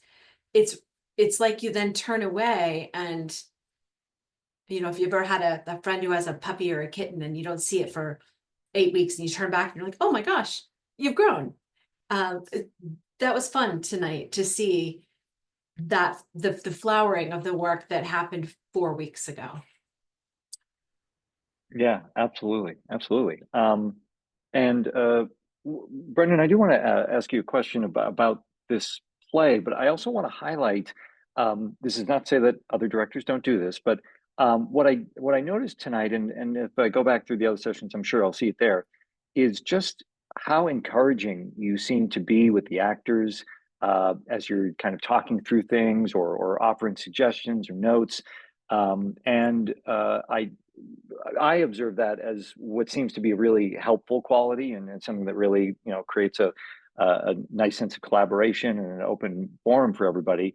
You know, I don't know if any of the actors want to speak to that specifically, but that just seemed like a really great skill that you've probably developed and honed as a way to, you know, just allow the free flow of ideas, and not have anyone feel shut down about, oh, I know I made the wrong choice there, or he doesn't like that. You know, I don't know if you want to speak about that, Brendon, a little bit at all. Well, I really appreciate that, Nathan, that you observed that. That means a lot, because I think that is part of my DNA now. I hope that I mean, I feel very lucky. I have to shine a light on two mentors of mine, Jack O'Brien and Frank Mhm.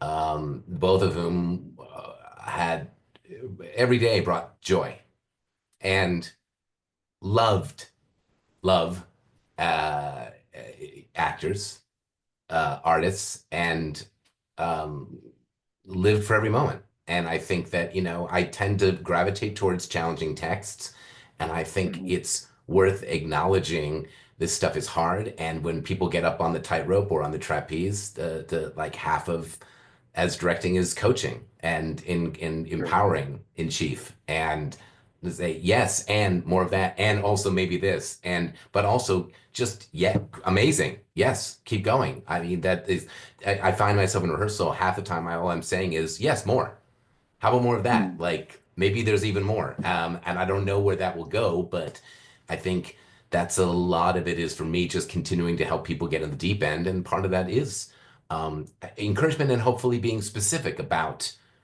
encouragement. That's what I saw with my mentors too, was and a lot of directors I assisted was the specificity is helpful, I find, for actors, not just like, good job. You know, it's not Instagram or something like I'm Right. hearting you, but it's like, but what can they use from that? Or are we on the beam or where are we going?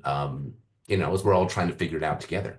Right. And well, and that specifically, you know, to be nimble and flexible enough to not necessarily have decided what you want it to be or what you think it is going to be, to, you know, to allow the actor's choices to inform, you know, not just say, well, no, I don't want, you know, I've already decided I want it like this, and to just be open to that. I think, you know, there's a lot of trust on both sides, obviously, but you're just your openness to the discovery of the process of what, you know, what the scene will be, I think speaks to, you know, your ability to do that, as I was saying. Thanks. So Well, and also, yeah. what's the fun in that, right? If Right. it's like, Right. no, I'm sorry, Chris, that's not Septimus. It's like, who am I to say that? Like, thank you for playing. Right. I think it's all an experiment. So Right. I think that to me is like we're all trying to solve for X. But Right. to me, just really quick, I would also add in terms of it's a lot of it about casting.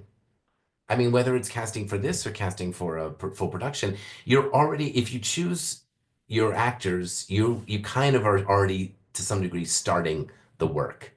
And you're having a sense of, okay, here's who they are as people, as artists. Here's what I suspect they might bring to the table, and then we're already ready to play.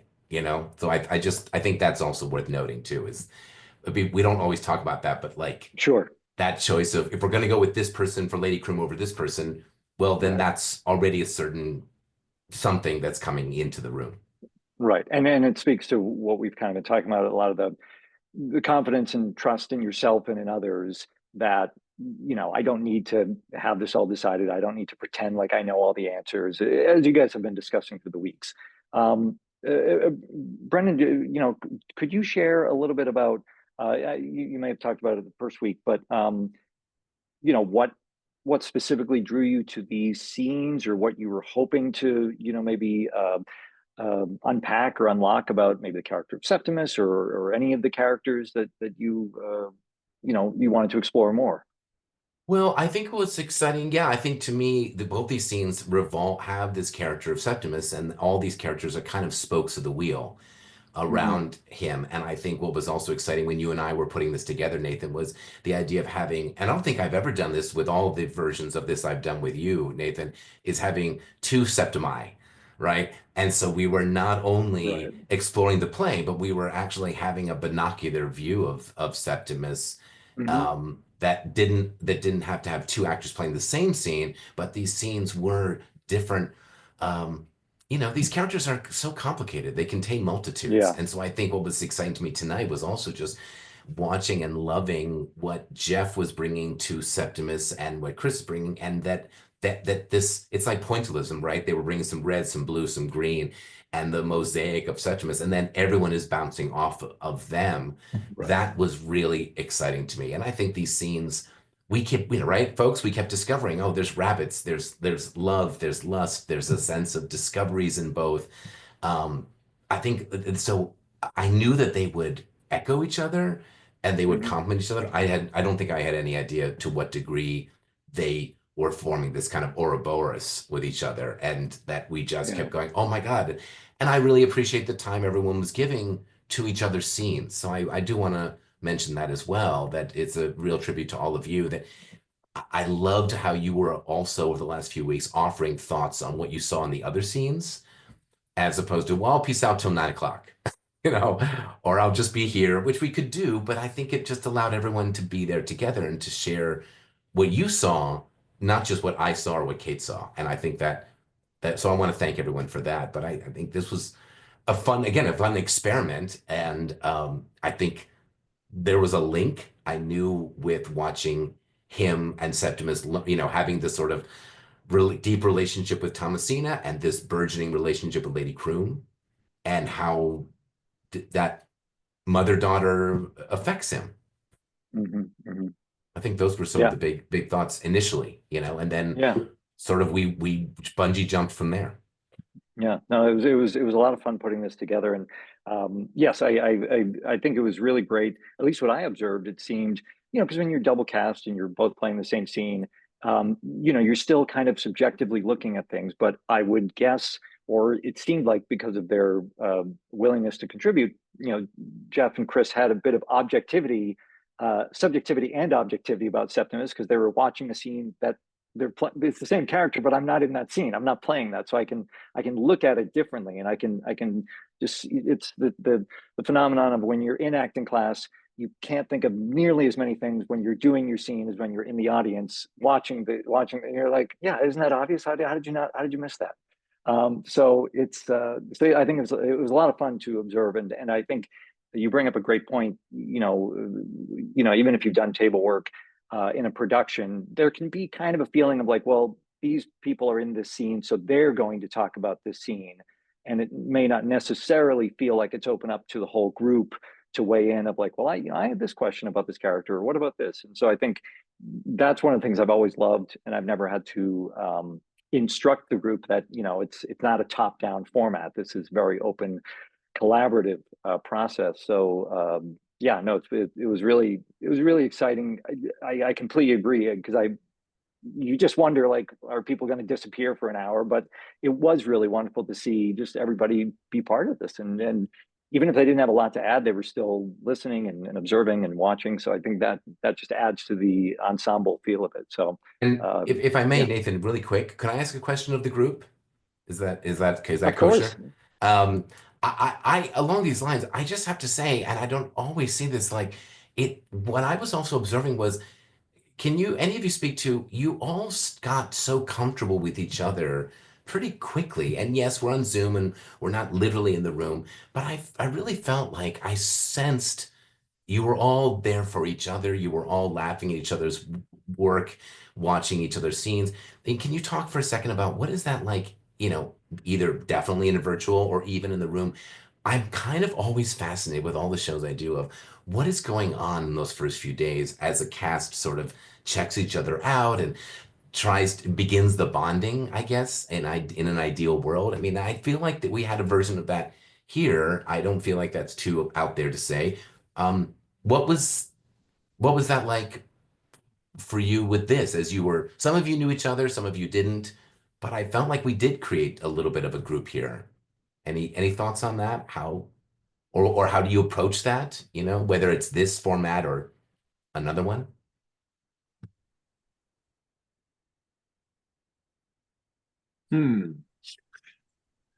I think obviously I can only speak for me, right?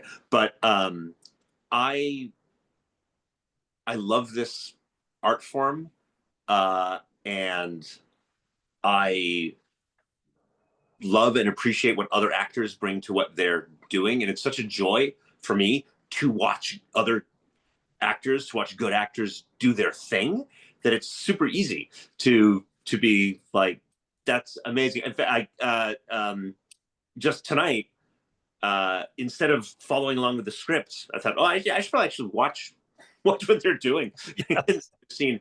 And when Geoffrey was going through the, oh, well, okay, this is actually what a carnal embrace is. It's watching Téa's face the first time through, it's just like the growing horror of what was happening was just like, I loved it so much.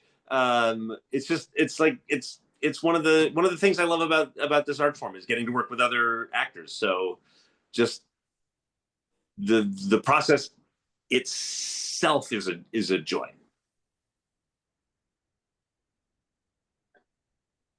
Yeah, I mean, that may be it. It may be a sort of self-selecting group. I mean, if you don't enjoy this, you're not gonna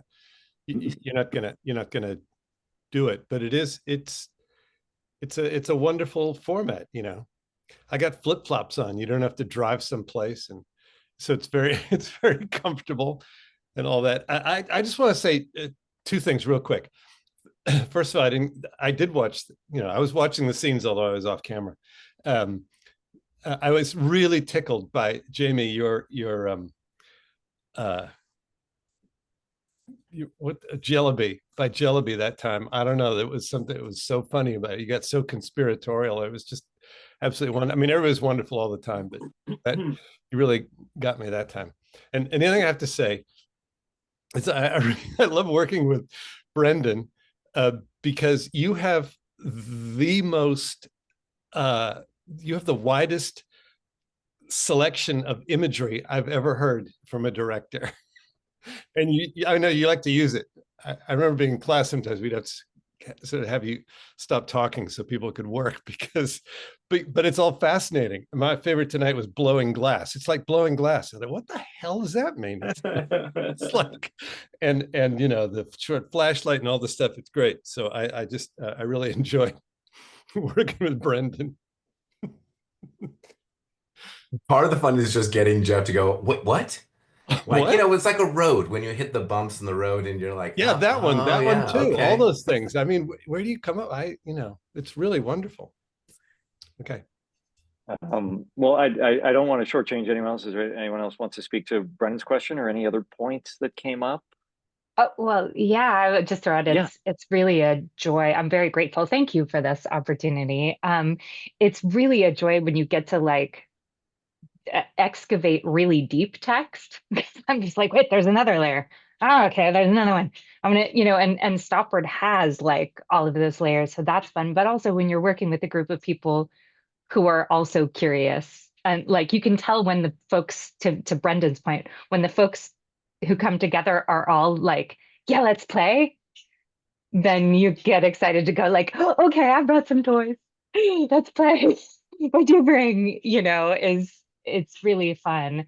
And so the conversation we were having about Brendon's positivity and the way you direct, like I find as an actor, it's so useful both to know what is working and what isn't working. And sometimes directors focus on what isn't working, which is often what you need to do. But sometimes just knowing like, oh, yes, go that way. Then you go, great, thanks. I don't need to worry about those questions anymore. I can focus on these ones. And also when someone is as generous and kind as Brendon is when directing, I'm not afraid to try my silly idea. Like sometimes when I'm at home working on something, I'll be like, I have this silly idea. Is it too silly? What dumb? Maybe I shouldn't try it. But if you have a director who, when you try something, is gonna go like either like, yeah, that was weird, but go for it, or like, not that, but thanks for trying it. You are more willing to try the funny thing or the funny idea that you've got percolating in your head if you know that it's going to be met with kindness. Yeah. I do find, Jen, really quick that like when that happens and people jump in the deep end, that if there's and everyone kind of in the other corner of the eye look at the director like, can we do that? Can we all jump there? And like, and if you sort of go, yeah, what Jen's doing, let's just like, why not, right? There's no value judgment. Then I do find that more people are like ready to go, you know, and try the silly stuff because what do you got to lose, right? But it's not only that it takes the people ready to dive in and take a big swing, but it's also about like letting everyone else go in there too. And you know, something I hadn't thought of. That I love that image you said, Jen, of like the work. Sometimes the directors don't think of the work the actor's doing at home, trying stuff out, auditioning themselves on X or Y ideas, and then what you choose to actually share in rehearsal. That's a whole part that directors have no clue that goes on, right? The moment it's like the Truman Show. The moment the rehearsal is done, I have no idea what's going on with the actor's world, but then they come in with new ideas. And so obviously things are happening and percolating, but it does carry over. So, Yeah. thank you for that.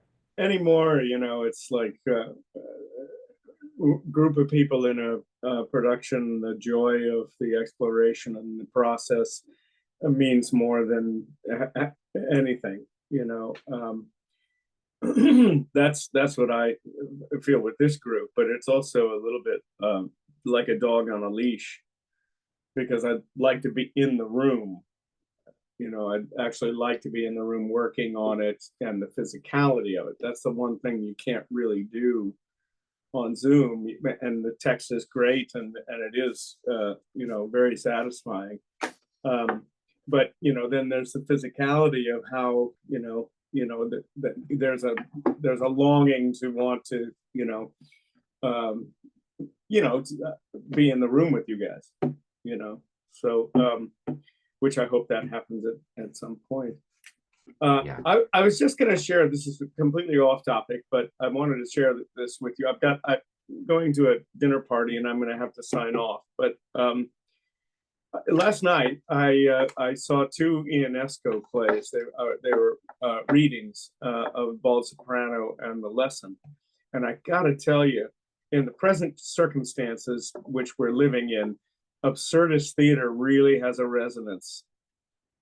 It really, really does. And I encourage everybody to sort of take a look at it, and maybe Nathan to explore that, you know, because I mean, it really was like suddenly like a revelation in this absurd world that we're living in this country right now. So just wanted to share that with you all. Well, thank you, Jamie. I appreciate you, putting that out there. And it's very heartwarming to hear everybody's experiences and their joys, and how much they're enjoying this process. And because, you know, that's why any of us do anything creative. We're hoping that other people will enjoy this thing that we put out there. So yes, it's just been wonderful.